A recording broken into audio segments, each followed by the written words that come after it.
another video today. We got what is Blaccent and why do people keep using it? I feel like I have an idea what because they want to be black. say. Yeah, go on, bro. Sorry. No, I feel like I have an idea what they're trying to say. But black culture is massive. And black influence is all over the world, all over TikTok, Instagram, bro. Like, people don't realize how much black people influence the world, hip hop culture, streetwear, how people act, talk. So yeah, man, we should be proud, not just say it. Yeah, we should be proud of that, honestly. Yeah, and also, have you noticed, like, a lot of other races, yeah, they want to be black, bro. Like, or they just like our culture, but yeah, technically, a lot of them. I'm not saying like all of them. A lot of them just. It's not like they even like the culture. It's like they want to be part of the culture, bro. Mm-hmm. You know, which is. That's why I said we gotta be proud, man, to be who we are, man. It's a good sign that that black people are doing the right thing. Yeah, man. You know, we're fly, we're cool, culture-wise at least. But sub to our Patreon, guys. Smash this like button. Enough talking. Let's go. Have you ever noticed this phenomenon? You gotta understand that I'm not paying for Rude boy, it's a white boy summer. Kill me. Do you know Mike? This guy. I've seen him before. That's I think that's Tom Hanks' son. Yeah, he sounds Jamaican, fam, even though he's white. If you were to like close your eyes and listen to him, you would think it's a Jamaican singing, fam, or rapping. Saying that I'm not paying for Rude boy, it's a white boy summer. Bad gal. Kill me, get your ass in here. You gonna roll up to that wedding, you gonna be like, fuck, bitch. I be tripping. Blaccent. Blaccent is essentially right there in the name. It's a portmanteau of black and accent. So Blaccent, or what I'm thinking of as vocal blackface, are kind of interchangeable. They're both instances of people who are not black adopting African American English or African American vernacular English. Seems like it's been in show business for decades. Whoa. Yeah. So why do people keep using it? Again and again and again. Let's get a historian's take on why entertainers use Blaccent. You ain't nothing Yeah, that's interesting that they got Elvis on this video because he was definitely heavily influenced by it. Yeah, he even sound black. So then before I saw his face, Mike, I thought he was black, bro, Elvis. Whoa. I swear down. Just off of the way he sounded. Elvis's recording of Hound Dog is super interesting for a couple of reasons. The first is that it is a cover, which is probably news to a lot of folks because a lot of folks think of it as sort of an original Elvis track, but it's actually a cover of Big Mama Thornton, her version of Hound Dog that actually preceded it by a few years.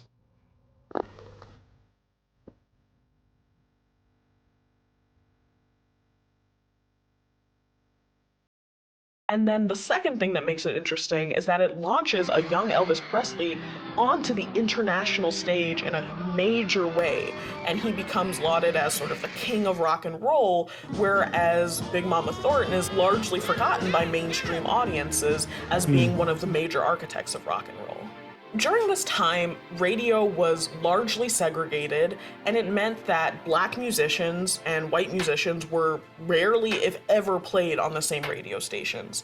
So we start to see the first all-black radio stations at the tail end of the 1940s and into the 1950s, and the first black radio station was WDIA in Memphis. The place where the blues began in Memphis, Tennessee.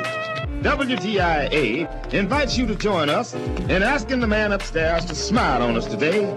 So even white artists like Elvis were huge listeners to stations like WDIA and these race music stations, and they were being influenced by the new culture and the new sound that they were being introduced to. A lot of people, when they heard Elvis, thought he was black, didn't they? Yeah, they said he was playing black music, he's a white guy. Yeah, but see, at first he was playing more like rockabilly. Yeah. He wasn't really getting into the things that he started to do later.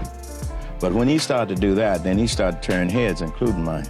The real issue at hand is... The interesting thing about Elvis, a lot of people have said that he stole a lot of the songs that he was known for, I don't know if that's accurate, guys. Let me know in the comments what you think about that. But apparently a lot of the songs that he supposedly wrote or sang was actually from like black artists, isn't it? So like, yeah. That there was an imbalance of power. So while white artists were busy sort of adopting, covering, and appropriating black artists' songs and seeing huge profits from these covers, black artists were largely not seeing the same profits, not seeing the same success, and not having the access to the music industry that white artists were. Early rock and roll was invented by black people. Folks like Chuck Berry were duck walking and swiveling their hips before Elvis ever came on the scene. Unforgettable. Nat King Cole, he's being run out of town, beat up by mobs. Though near or far. Whereas Elvis, who's, you know, making young white teenagers swoon, is seen as a sex symbol, someone who's edgy, someone who's ahead of his time. So there is a double standard. Wait a second. So Elvis sang like black musicians and became the king of rock and roll. But it looks like the trend of white people speaking like black folks started even earlier. One of the earliest examples of vocal blackface was definitely the radio show Amos and Andy. Andy, wake up, wake up. Hello? Ain't answering the telephone. This here. Come in here and wake me up like this. It premiered in 1928 and it was... So upon this video again, but like, you know, I've been thinking a lot about racism, you know, Mike. Like, well, like why is that? Racism, it's not just hatred of black people. I think it comes from envy as well. Like, Envy as well. Yeah, I give you that. Like, it's a combination of hatred and envy and like jealousy. Maybe black features that they would want. Yes, exactly. Like curves and big lips and stuff like that. Maybe, who knows? Yeah, it's very weird because they feel like they, you know, some of them believe that they are superior to black, but at the same time they want to be like us. But it's just weird, right? You think you're better than this person, but at the same time you like certain aspects of that person. Like, it doesn't make sense. That's why racism is terrible, bro. Yeah. Come in here and wake me up like this. It premiered in 1928 and it was wildly popular and successful. Millions of Americans tuned in 5 nights a week to listen to these two white actors who got their start on the minstrel and vaudeville stages basically perform as black men. There was this sort of racial tension and anxiety caused by the Great Migration. Millions of people fleeing from the South in order to escape restrictive laws and racist laws, as well as class tension and anxiety caused by the Great Depression. And so people were looking for ways, particularly white people were looking for ways to reinstate or reaffirm their control on the racial hierarchy of this country. And I think that made the show, Amos and Andy, even more appealing to these audiences. So appealing that they made spin-off movies. The Kingfish is coming over to talk over a big proposition. Cartoons. Wake up, Andy. Even a TV show. Well, boys, it look like I was the big winner.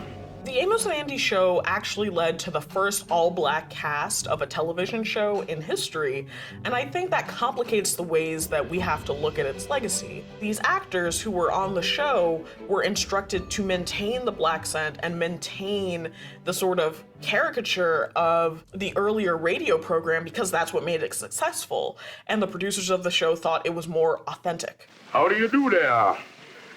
Sweet.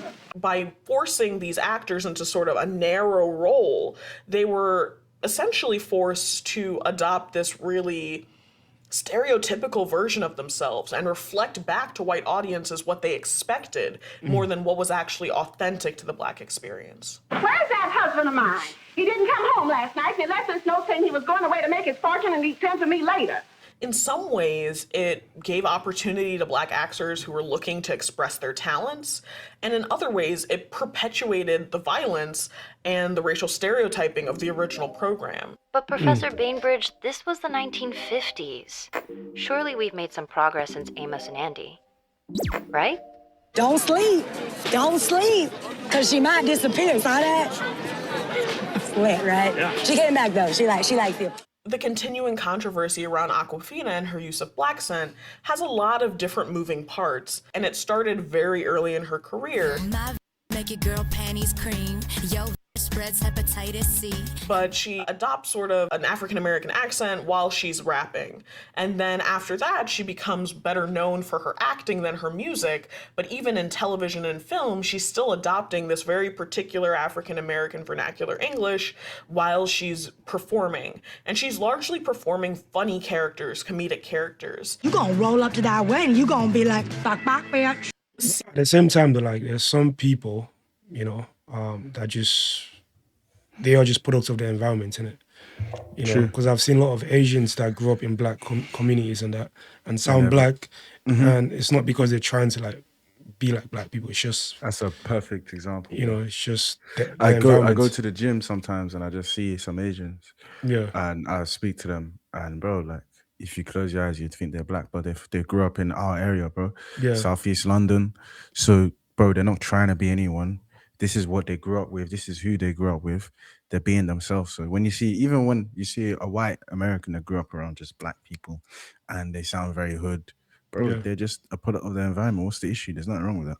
Yeah, and even I've seen black people that sound white. It's only when you probably grew up in a well-privileged area. Yeah, that's what the problem is. Area, and now you're trying to transition into this. You're just not being yourself. Be yourself in life. You're trying to be something that you're not. Yeah, and that's one thing I always try and be. I try to be authentic and myself. Yeah. And people can see.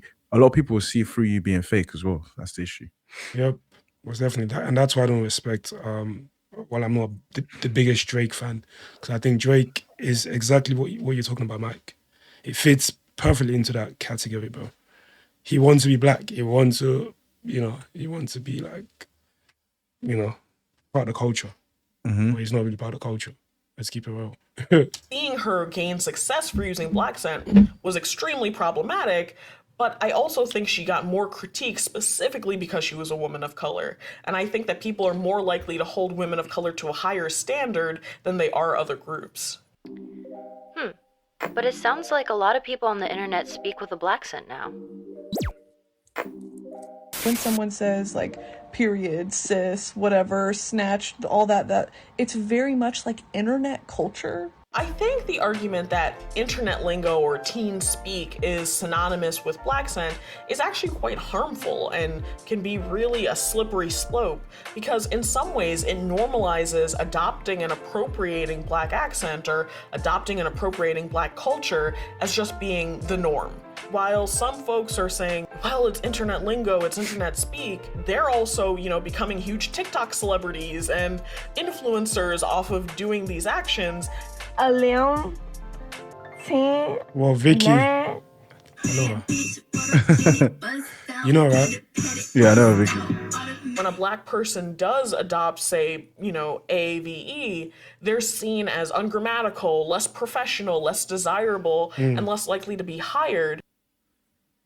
That's interesting. Wow. That double standard is literally costing people their jobs. So what can we do about it? I'm not a fan of dragging people online, but I do think holding people accountable could look a lot of different ways. Going back to Awkwafina, one of the ways she could have credited the black community for sort of some of the innovation that she was, taking credit for with her Blaccent would have just been simply saying, sorry. I don't profess to be an Awkwafina historian, but I think it's important for us to think of gentler ways that we can engage with each other and engage as communities of color, because we do have a shared destiny and also a shared sense of politics that makes it really important to think about solidarity. So I wonder if there are just other ways of engaging. Hey Originauts, thanks for watching Historian's Take and for coming back to the Origin of Everything channel. We have a lot of new plans in store for the PBS Origin History channel, so what new shows would you like to see? Well, yeah, that was, Blaccent. Yeah. Nothing that we didn't know, but it's nice to see the history, but it's a bit sad when they're doing doing the blackface stuff and making money out of. Yeah, if you're gonna do it, kind of disgracing black people. Yeah, give credit though, right? If you're gonna monetize yourself off of other people's cultures, like, you gotta give credit. Even us, like, we're not Black Americans, but like, we don't pretend to be Black Americans, and we give credit as well. 100%. So, yeah. Let us know your thoughts in the comments below. Smash this like button, sub to our Patreon, guys. That's it.